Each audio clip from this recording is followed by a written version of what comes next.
Evil is as evil does, and just because you have a character named Spider-Man pop up in the comics doesn't mean he's always going to be a hero. Trust me, there are plenty of evil spider people out there, which is how we're able to bring you this part 2 to our top 10 evil alternate versions of Spider-Man. Number 10. Symbiote Spider-Man. While technically still 616 Peter Parker, Symbiote Spider-Man could be considered an alternate in the sense that it was a very specific version of Peter or a very specific time in his life where he took to using more brutal and violent tactics to deal with criminals. This was of course brought upon by the alien symbiote who had bonded to Peter and who he had mistaken for just being a new suit initially. Eventually, Spider-Man in his black suit realized that the suit itself was alive and had kind of taken him over. He fought hard, sought out help, and would eventually become separated from the suit, who otherwise did not wish to leave him. In so doing, Spider-Man would unwillingly create an even worse villain in Venom. At least initially. Venom might be a hero now, but of course he did not start out that way, instead being a determined and relentless enemy to Spider-Man in his early years in the comics, who also sometimes was prone to cannibalistic tendencies and threats. Number 9. Superior Spider-Man. Superior Spider-Man is an alternate version of Spider-Man who actually hails from the reality of Earth 616 as well. Superior Spider-Man was the name given to Otto Octavius' version of Spider-Man, which came about after a plot to steal Spider-Man's body was successful. Otto's body was failing, and so he decided to live on by swapping bodies with Peter Parker, which meant that Peter's consciousness ended up dying in Otto's failing body, while Otto's consciousness got to live on inside Peter's young and healthy bod. However, Peter managed to convince Otto to be a hero before he passed away, and so Otto set out to do so, aiming to be a better hero even than Peter had been. Of course, Octavius in the end wasn't really cut out for heroics, although he did do his best. He struggled at times with making the right choices and was also prone to doling out more severe forms of punishment for villains and using more sinister methods when it came to keeping the streets safe. In the end, he chose to relinquish the title and body back to Peter, who still managed to live on via his subconscious, which still remained attached to his original body. And friends, if you are loving this list and you want more lists like it, be sure to let us know by smashing that like button.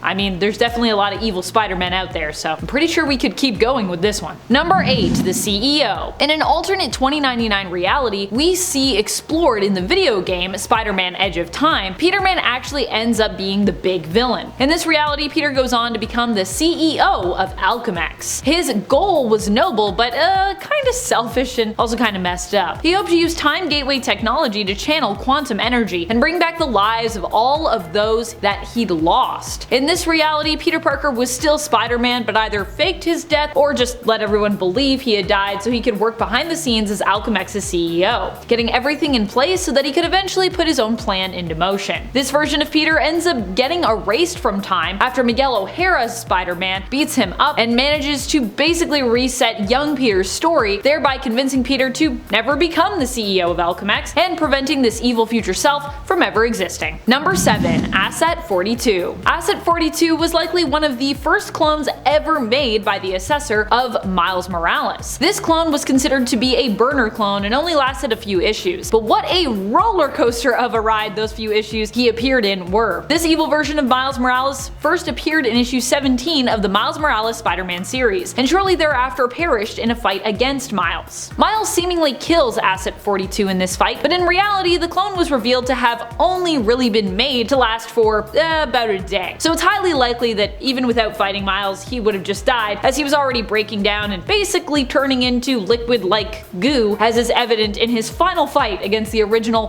one and only Miles Morales. Asset 42 was in league with Ultimatum and helped to kidnap the real Miles for that villain. Number 6. Ultimatum. Ultimatum is an evil alternate version of hero and Spider-Man Miles Morales. Or really, he's the main counterpart to Miles, who hails from Earth 1610, the Ultimate Universe. Ultimatum is the version of Miles that existed on Earth 616, his 616 counterpart. 616 Miles was a criminal who allied himself with the Kingpin. Growing up and belonging to a crime family, he proved his loyalty to Wilson Fisk and was permitted by the Kingpin to later on retire, because he was so loyal. However, after his wife died, he decided to do what Kingpin himself had ultimately decided against when it came to his dead wife Vanessa, to find an alternate version of her in the multiverse who was alive so that he could reunite with her. Miles ended up in the reality of Earth 1610 as a result. Eventually, he would return to Earth 616, only to find that Miles of 1610 had emigrated there. Ultimatum at this point decided to set things right and planned to send Miles and his family back to 1610, taking back his rightful place as the Miles Morales of 616, and aiming to become become a prominent criminal and villain in New York thereafter. Number 5. Selim. Recently, Miles Morales got his own clone saga in his series Miles Morales Spider-Man. It turned out that the Assessor had made clones of Miles after capturing and studying him. This batch of clones was unstable, and after escaping were on the hunt to find a cure using any means necessary. Selim was sort of like the leader among them, and he ended up at odds with Spider-Man Miles and Spider-Man Peter. Due to being raised while rapidly aging by the Assessor, Selim and his brothers were kinda messed up and kinda misguided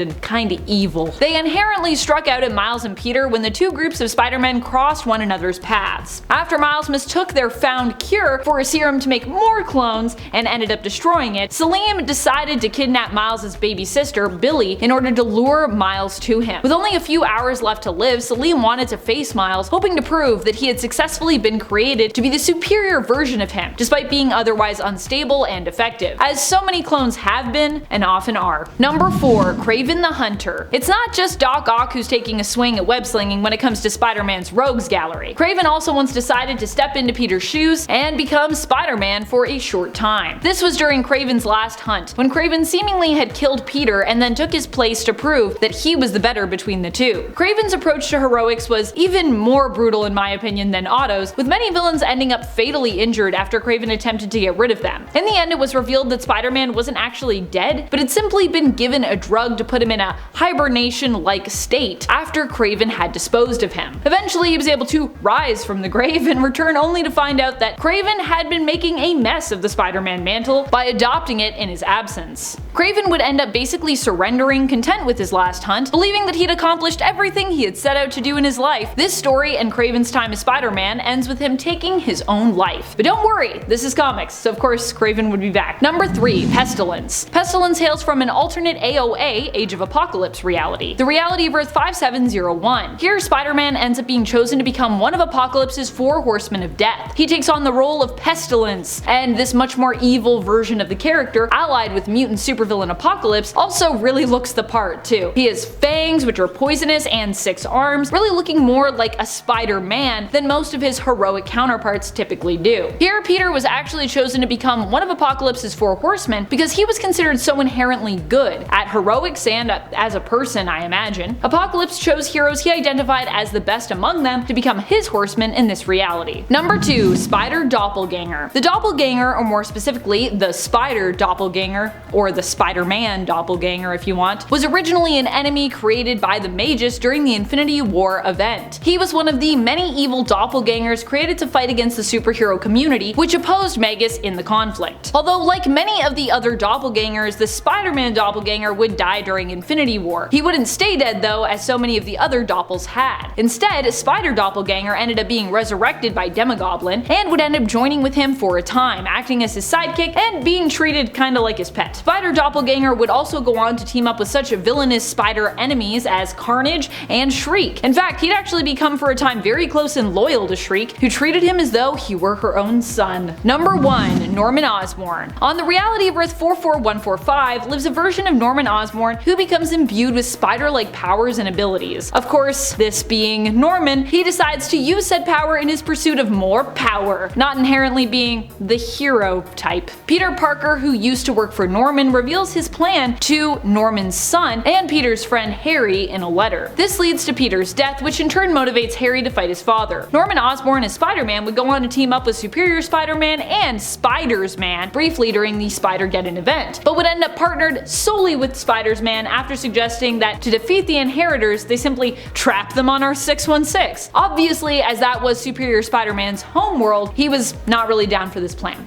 With so many evil Spider-Men to choose from, which is your all-time favorite? Which Spider folks out there would you like to see more evil versions of from across the multiverse? How do you feel about clone alternates? Do we have too many clones in your opinion, or not enough clones? Let us know your thoughts in the comments below. This has been Top 10 Nerd, and I'm your host Amanda McKnight. Till next time, you stay nerdy, YouTube.